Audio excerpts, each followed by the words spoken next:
Andy and Dave Daily right here on the Muskegon channel. I'm Andy O'Reilly. Dave Cackley's over yonder. We are discussing the big No More Sidelines event coming up Saturday night. Can't wait for it. It's going to be a lot of fun. Oh, it's going to be huge. It's going to be Yeah. amazing. It's going to be fun. You'll probably get liquored up and make your kid drive you home. Whereas I will be the what? 2 glasses. Two 2 glasses. glasses, and that'll be it. Okay. Yeah, you can't do it. I do not. And I even have talked with Max about this, who's 14. He's seen me drink. He's never seen me hammered or drunk. Okay. He's seen me after a couple of drinks, and that's it. Yeah. Because you don't want to get sloppy in front of your teenager. That's a bad example to set. But it's not a bad example to show, hey, this is how you do this in moderation, so you don't go overboard. So you see how the sloppy people act. What I'm picturing in my mind is the end of the night getting there and me having to load you and that kid up in my car. No. Drive your sorry ass back here, dry you out. And you know what? When that happens, we're going to get the bucket of ice water out. And we're going to do just like they did in the Westerns. Dunk you. Oh, dude, I already knew. Hey, man. Dunk Dave, like that. Dude, you're talking to a guy who takes a 3-minute ice cold shower every single morning. So Max is gonna see how you sober somebody up. So that's gonna. In fact, that's what I do to myself. When I did the what was it a few weeks back? I was in Muskegon for the Dancing with the Local Stars. Yes. And I had about 5 or 6 drinks that night, and I was walking distance to my hotel, and I took an ice cold shower when I got back from that to try to alleviate the next morning's ills. Because ice cold showers make your metabolism work quicker. And it just okay, you can roll your eyes at this stuff. It helps unclog arteries. It does so many good things for you that you're like, I don't want to do that. I'm not going to do that. That wouldn't work. Try it and see what happens. If it doesn't work for you, you're out 3 minutes of coldness. But it doesn't change the metabolic rate of alcohol. So it doesn't. My point isn't. I'm glad you had your cold shower. Just great. In general, shrinkage is fun. It's good for you. I agree. In general, it's good for you. Yeah. Okay. Well, thank you for that. I appreciate the depth and concern. Mm-hmm. I'm still basking in the viewing of BBC Earth last night. So mentally superior to most everybody. Yeah, I got that text or that post from Cindy. You guys were watching BBC. I was watching a Big Bang Theory marathon on TBS, which again, lighthearted comedy fare. Do people even watch TBS anymore? Not a great show. It was a long-running show. It wasn't great. Chuck Lorre did it. Chuck Lorre did 2.5 Men. He did. I mean, he knows how to do sitcoms, and it's not great. But you can't make sitcoms great anymore. It's just it's not going to happen. But it's watchable. It's lighthearted. It's decent. It's not like Two Broke Girls, which is an abomination to TV. Disagree, That was awful. I liked Two Broke Girls was. You did that. We talked about how awful that show was. No. That show was horrible. The only thing I didn't really care for in Two Broke Girls was Sophie. Because I think adding Jennifer, what's her last name in real life? Jennifer Stifler's mom. Yeah. I think adding her to anything is the modern Ted McGinley. Yeah. I would agree with that. It's like, all right, we're out of ideas here. What do we do? Get Jennifer, what is her last name? Jennifer. I can't remember. Coolidge? Yeah, Jennifer Coolidge. Is it Coolidge? Stifler's mom. Yep. Okay. It. So, but anyway. By the way, Stifler's mom really embraced that whole thing when she became Stifler's mom in America. Like in real life, she talked about how that really helped her social life. And all of American Pie was written about this area. Yeah, East Grand. Well, it's actually East Grand Rapids. East Grand Rapids. Yeah. And that one time at band camp, that was literally right around the corner. Yeah, that was Blue Lake. Yes, it was Blue Lake Fine Arts Camp. Yep. Mm-hmm. That one time at band camp. My mom was a chaperone to because I had brothers and sisters that went up did band camps and stuff, and my mom was one of the chaperones. By the way, happy birthday to my mom today. 88. Wonderful. 88? The big, the old school Darrell Waltrip Nice. Gatorade vehicle. Well, we'll go with Dale Jarrett because I've got a whole stack of 88s right over there. Okay. But yeah, I was just over at Blue Lake Radio. Oh, really? So yeah, they invited me over to take a look and see the radio studios and learn a little bit more and all that stuff. Beautiful facility. Cool. They've actually even got an entire area to do a radio stage play if you wanted to do one. So if let's say you were teaching a radio class and you wanted to do a representation of War of the Worlds. Okay. They've got a big enough studio in there that you could put on a radio play. Wow. I mean, do you need a studio that the problem? I think that's cool and everything. My only issue is, do you need that? You don't. For radio, you don't really need a big studio for radio unless you're doing a televised. It's that kind of medium. You know, okay. It's a medium that people are forgetting. And to know that the history of radio included theater, it included news talk, it included, all this other kind of stuff before everybody just paid to say whatever the hell they want or run whatever freaking music all over the country at the same time on every single station and run it right into the ground. So at least there's a glimmer of hope that a kid could someday say, I was in a radio play once, and that would be cool. Instead of, I mentioned the time and the temperature, and I don't know what radio station every 8 minutes. I don't know what radio station I'm on. I just cut the IDs and then put in the vocal. Oh, jeez. Coming up at 10 after the hour, we're going to have our national call-in contest, where you and 300 other million people have a chance to win $1,000. Good luck. Listen for the phrase that pays. That's right. We're going to open up that one line. Yeah, the one. And wait for caller 30 out of 300 million. We're not going to go into the odds of winning this because they're pretty much non-existent. Oh. All right. News, give it to me. Let's get into it. Federal Reserve will announce a decision on interest rates later today. There is some concern, albeit limited, over a possible rate hike, as we did have inflation tick up again in February. While it had dropped below the peak of 9.1%, it still remains more than a percentage point higher than the 2% target rate. In all likelihood, though, rates will remain unchanged. This is according to most analysts. So, well, thank God for that. Things suck, but they don't suck any worse than they sucked before. My favorite part of the day is just how you lead with a story that you really don't understand or has no effect on you or me. I love that.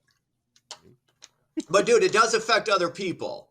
You understand? It's not just you and me. I understand. This is for people with real jobs and real careers and people who've done shit, who have made something. I mean, you have too. In fairness, we're pretending like you and I are the same. We ain't the same, and we both know it. I'm going to tell you what, dude. Honestly, you're the boss, dude. Honestly, if the interest rates change tomorrow, it's going to have nothing of an effect on me at all. Yeah.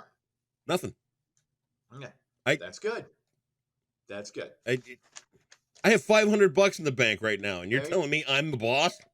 Well, you are the boss. When it comes to me, okay, I'm talking about from where I'm sitting in my less than esteemed position. Look at it this way. Right.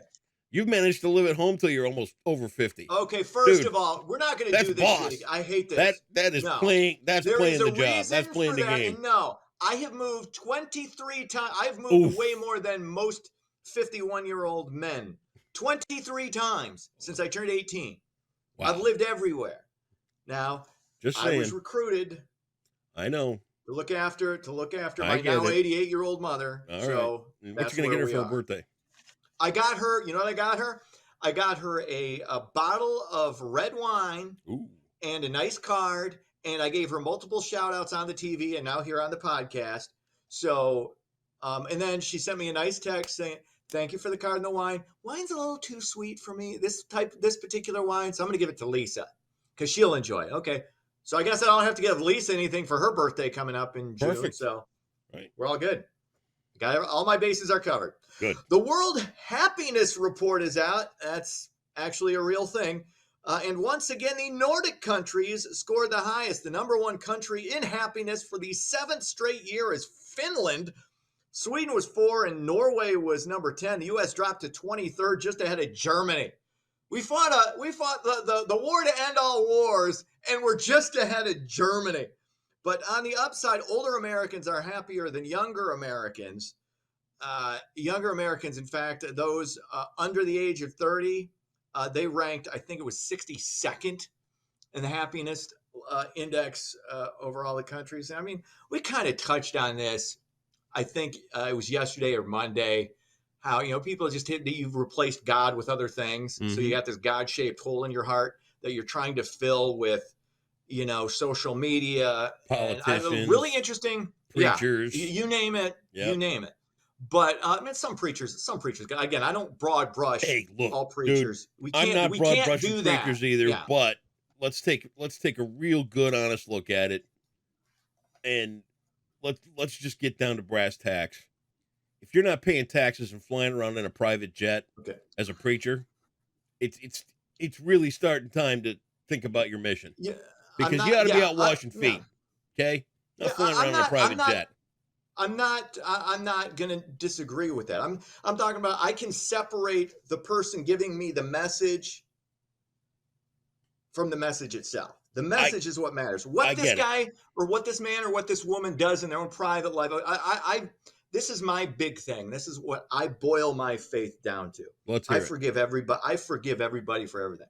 Okay. You got to be, and forgiveness isn't even about the other person. It's about you. It's about making you, it's better for you. Don't worry about it. Whether the other person deserves it or not is irrelevant. You forgive them anyway. Right. Because then you get to let that go. And that's how I grade everybody on a curve. I understand we're all fallible. And that's a very Zen approach. But most people don't have that. Most people are bitter, angry, and resentful. And you got that. A lot of them are young people. I was listening to Jonathan Haidt, who's a social psychologist. He was on Rogan. He wrote a book called The Coddling of the American Mind back in 2019, discussing social media and the issues. And are we really preparing young people? And this was primarily at the time talking about college kids. And this was back when you like trigger warnings started coming out for certain classes because, God forbid an 18 to 22-year-old hears something they disagree with and it totally shatters their worldview. When I was in college, you debated, you discussed things.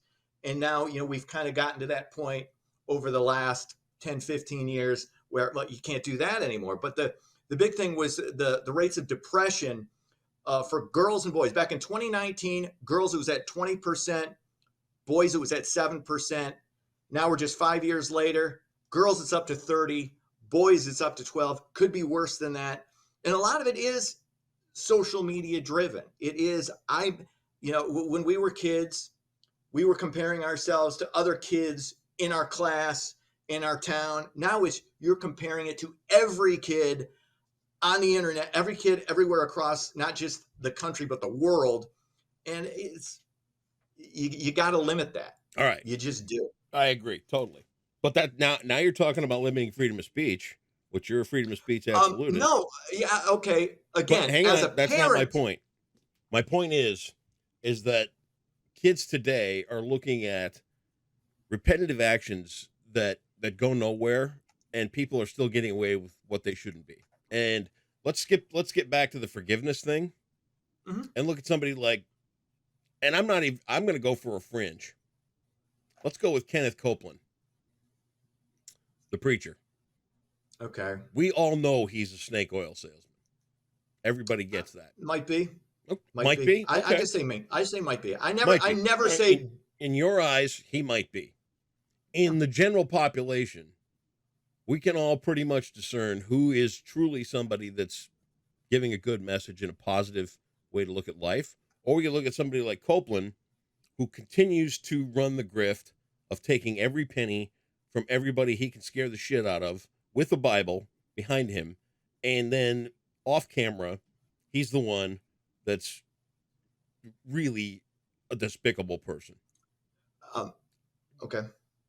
Here's my pushback to that. I might be wrong. You got to give me an example of what this person has done, because I don't view Kenneth Copeland that. I've seen him on TV. Okay. I've seen a lot of these evangelists, and I like a lot of the messages. I like a lot of it. Okay. Look him up on YouTube. YouTube. Disagree with some of it. It doesn't. And watch what happens when he's asked questions outside of his regular. Yeah, it's there ugly. are He's an people awful who person. are hypocrites. Okay, see, I don't believe in awful people any more than I believe in good people. Okay.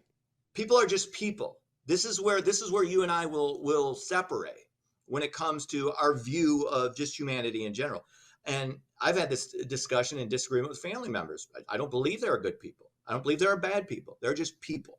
Okay. And they're flawed. And we're all susceptible to, okay, you get yourself in a position of power and that can become intoxicating. Even if you're preaching the good word, you can fall into that. If you're whatever your walk of life is, whatever your profession is, whatever you do, it doesn't matter. It doesn't matter if you're rich or poor. It doesn't matter. It doesn't matter your social status. You're all susceptible to the same. We're all kind of creatures of wrath by nature. That's just what we are. Okay. And that's where I'll I don't want to waste time on Kenneth Copeland or any man who's just like, look. Well, that's a wonderfully Zen viewpoint. However, this reality it's got nothing to do with Zen, though. Okay. It's got nothing to do with Zen. What does it have to do with? I don't believe Zen. It's my faith. No, it goes Jesus. Okay. Right. You want to say what it boils down to? It's that. If it's Jesus came down and saw somebody that was using his name, giving people to get rich, giving people a slanted view of the actual teachings, so he could enrich himself, what do you think Jesus would do? WWJD. I am not going to hazard a guess on that. Okay. I won't, because I don't know I don't know the mind of God. I don't profess to. I don't pretend to.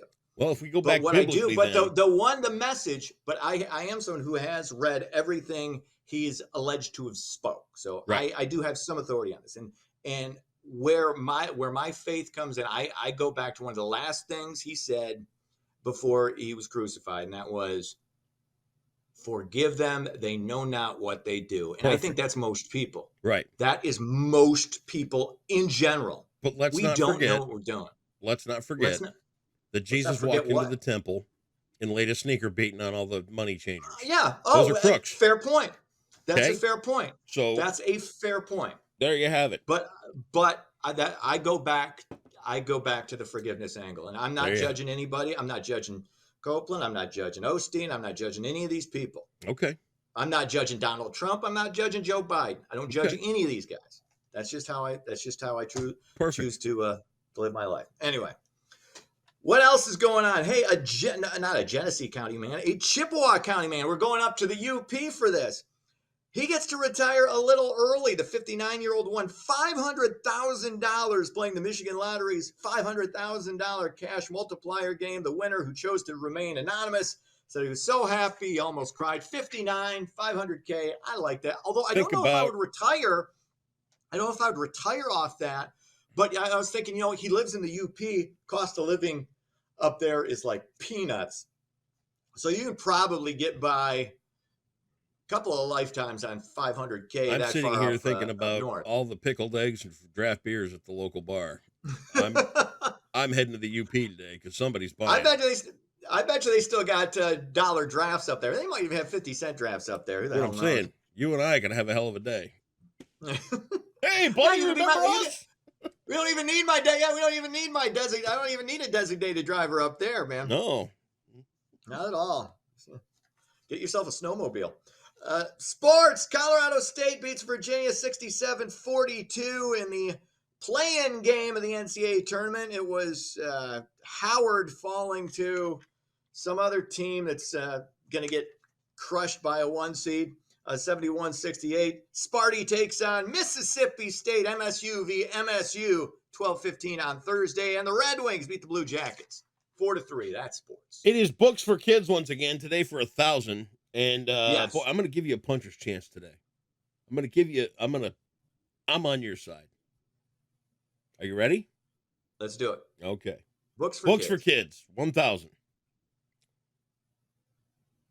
The Truffula tree is on the verge of extinction in this classic by Dr. Seuss. Oh, God. $1,000 on the line. I didn't read this one. So I know I had trouble in getting to Salisalu. It's not Cat in the Hat. It's not Fox and Socks. It's not. My favorite Dr. Seuss book is we've got I'm gonna go Hop on Pop. Hop on Pop. Yes. I'm gonna guess, and I know this is wrong, but I'm just gonna guess it. Hop on Jeepa. That's fun too. I'm gonna go with the places you will go. No, it's the Lorax. So the Lorax. Shit. Damn it. 60,500. Wasn't that made into a shitty movie? Yeah.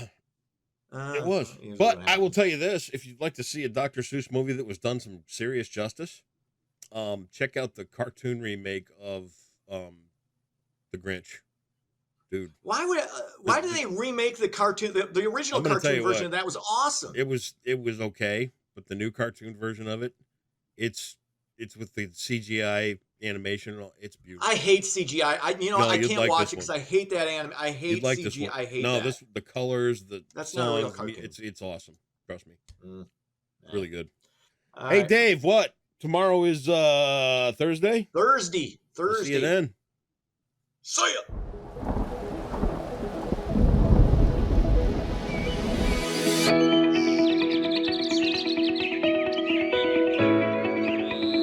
Welcome back, Muskegon. Colder air will move back into the region today, and it will feel like the teens this afternoon. So let's take a look at your forecast, brought to you by Trinity Health. Like I said, we'll have another shot of cold air today, thanks to a cold front that moved through Tuesday afternoon, which means we'll have falling temperatures into the 20s by Wednesday afternoon, feeling more like the teens, though, with the breezy conditions that are expected today. And then snow will be likely Thursday night into Friday, where we could see a few inches of snow.